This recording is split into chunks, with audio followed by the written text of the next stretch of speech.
આગળ વાત કરીએ તો હરિયાણાની ચર્ચિત મોડેલ શીતલ ઉર્ફે સિમીની રહસ્યમય મોત બાદ પોલીસની કામગીરી પર સવાલ ઉઠ્યા છે। વાસ્તવમાં શીતલનો મૃતદેહ નહેર પાસેથી મળી આવતા પોલીસ પ્રશાસન દોડતું થયું તો બીજી તરફ તેના ગરદન પરના ઊંડા કટ હત્યાનો સંકેત આપે છે।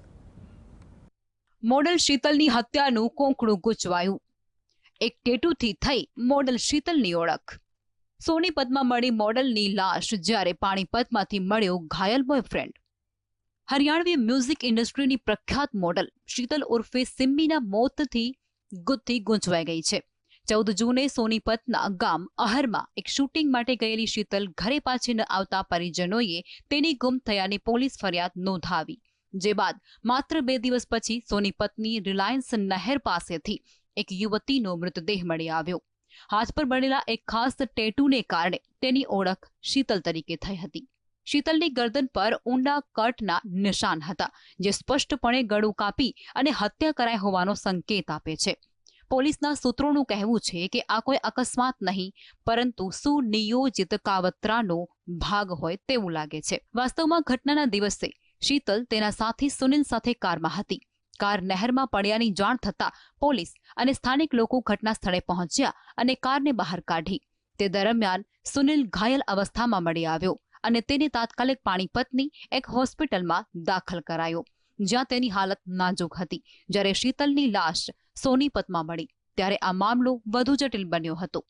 नहर में एक युवती की डेड बॉडी की सूचना प्राप्त हुई थी, जिस पर पुलिस मौके पर पहुंची और वहां पे जांच की, शिनाख्त की कोशिश की गई। शिनाख्त करने पर पता चला कि पानीपत में एक गुमशुदगी का पर्चा दर्ज है, शीतल नाम की लड़की है और आगामी कार्रवाई पुलिस अभी कर रही है। આ મામલાની સંયુક્ત તપાસ પાણીપત અને સોનીપત પોલીસ દ્વારા કરાઈ રહી છે, કારણ કે ગુમસુદગીની ફરિયાદ પાણીપતમાં નોંધાઈ હતી અને લાશ સોનીપતમાં મળી હતી।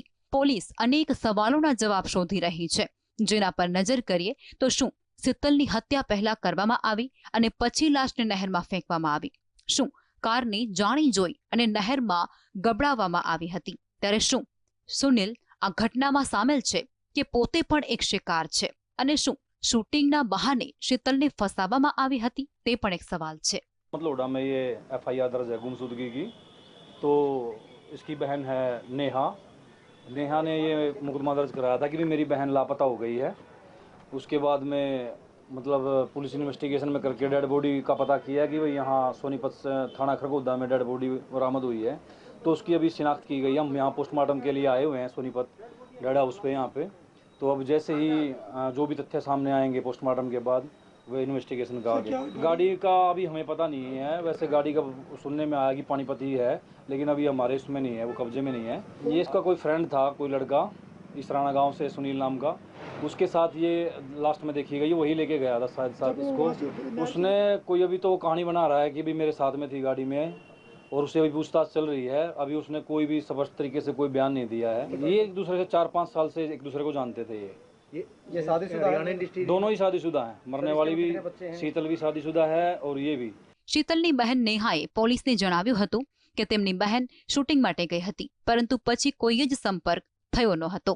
પરિવારે આને હત્યાનો મામલો ગણાવી દોષિતોને સખત સજા આપવાની માંગ કરી। શીતલ છેલ્લા 2 વર્ષથી હરિયાણવી ગીતોના મ્યુઝિક વિડીયોમાં મોડલ તરીકે કામ કરતી હતી અને સોશિયલ મીડિયા પર પણ સક્રિય હતી। પોલીસ હવે શીતલ અને સુનિલના mobile call record, location data અને સીસીટીવી ફૂટેજની તપાસ કરે છે, જેથી આ રહસ્યમય મોતનો સાચો ભેદ ઉકેલી શકાય।